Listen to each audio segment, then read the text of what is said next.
The clock may be ticking faster than the world realizes here. Not inside a battlefield, though, not inside a war room filled with generals, but inside high stakes negotiation where one decision could shape the future of the Middle East.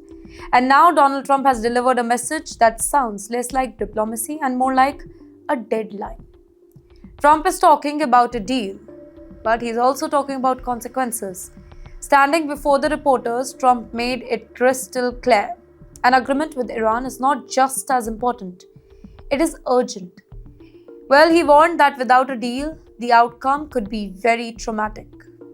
Not a casual choice of words, not a soft diplomatic phrase, basically a warning that suggests that something far more serious could follow here. But this is not just about Iran here, because behind the scenes, another powerful leader enters the conversation. Trump revealed details about his meeting with Benjamin Netanyahu, the man leading Israel during one of the region's most tense phases.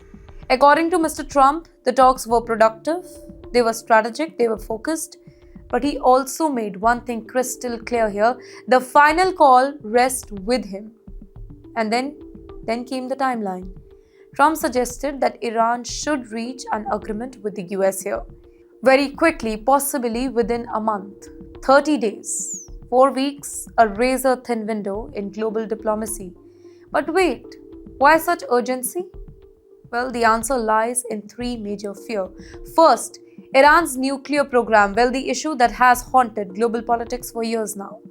Western powers fear that Iran could move closer to developing the nuclear weapon, though Iran insists that its program is peaceful, and between those two claims lies deep mistrust.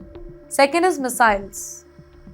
Netanyahu is reportedly pushing Washington to pressure Iran over its ballistic missile development. Because missiles change the entire equation, right? They extend the reach, they increase the strike capability, and they reduce reaction time for the opponents. Now, in military strategy, missiles are not just weapons, they are power projection. And then third, regional influence. Israel has long accused Iran of backing militant groups across the Middle East, including Hamas and Hezbollah. These are the groups that have played central roles in regional conflict, groups that Israel considers direct security threat. And this is where diplomacy becomes far more complicated, because negotiations are no longer just about one issue. They are about an entire network of regional tensions. Right now, the situation looks like a high-stakes chess game. Trump is signaling urgency. Netanyahu is pushing for tougher conditions. Iran is insisting on its sovereignty and its rights. Each move is calculated, each statement is strategic, and each delay increases the uncertainty here. And the biggest fear? Misjudgment.